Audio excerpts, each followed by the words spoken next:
He seems like a perfect contractor to work on your home. Beautiful website, Better Business Bureau accreditation, and competitive pricing. But as Fox Connecticut's Bo Berman's here to explain, one Connecticut homeowner says this contractor is far from perfect, and now the Wallingford resident is telling his story to help save you thousands of dollars. Bo. Brent, Allison, Todd, and Nancy Myers got 3 bids for insulation in their home. They chose the contractor with the highest price in BBB accreditation and felt comfortable with their decision. Little did they know that weeks later they'd end up with 48 holes drilled in their walls and the contractor not around to finish the job. Todd and Nancy Myers want the best for their 2-year-old son Clark, which is why they wanted to keep his room warm for winter and paint his favorite character, Mickey Mouse, on his bedroom walls. We have no insulation in the walls.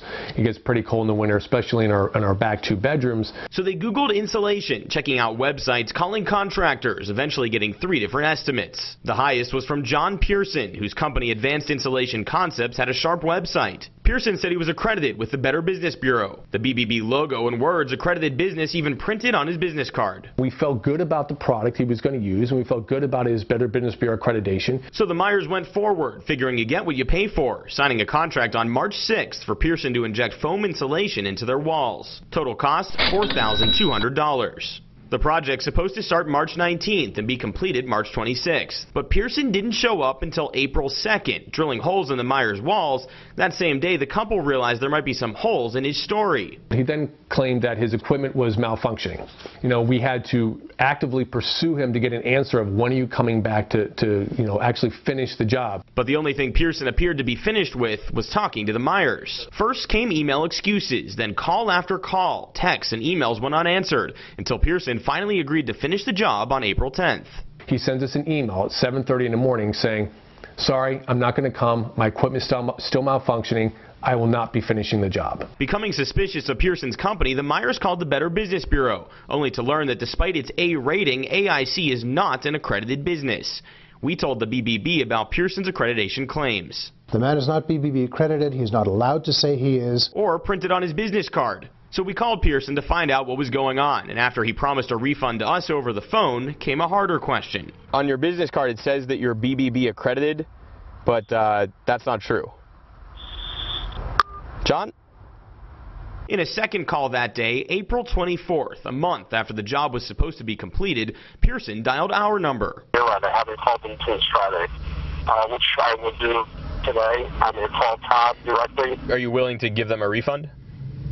Absolutely. 2 more weeks go by, and on May 2nd, the Myers still hadn't heard from Pearson or gotten their refund. So we visited Pearson at his new London business address to find out why. What happened?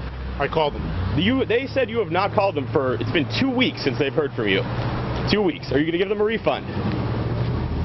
You have $2,000 of their money. What do you have to say about them? John? I have $2,000 of their money. They have 48 holes in their wall. Pearson wouldn't answer us, but 7 minutes after our questions, he sent this email to Todd Myers, saying no more excuses, admitting he was at fault in writing and offering a partial refund. The irony in all this, the Myers might be better off without the brand of insulation that Pearson was going to install.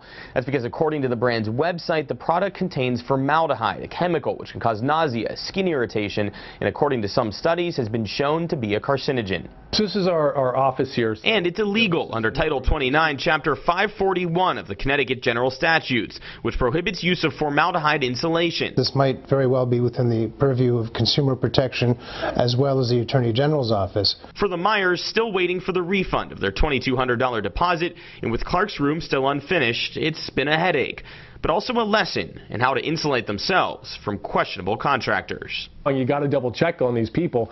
We did. We took him at his word, and now it's burned us. The Myers have filed official complaints with the Better Business Bureau, Attorney General's Office, and Department of Consumer Protection. We've told them about AIC's use of formaldehyde foam. They say they forwarded it to their investigators at this time. According to the BBB, falsely advertising as accredited and misuse of their logo can affect a company's letter grade. Advanced Insulation Concepts is currently under review by the BBB. Now, just before news time tonight, the Myers emailed us saying Pearson did send them a check for half of their original payment. It showed up just in the mail today. He says he'll send the rest by May 19th. In the newsroom, Bo Berman, Fox, Connecticut.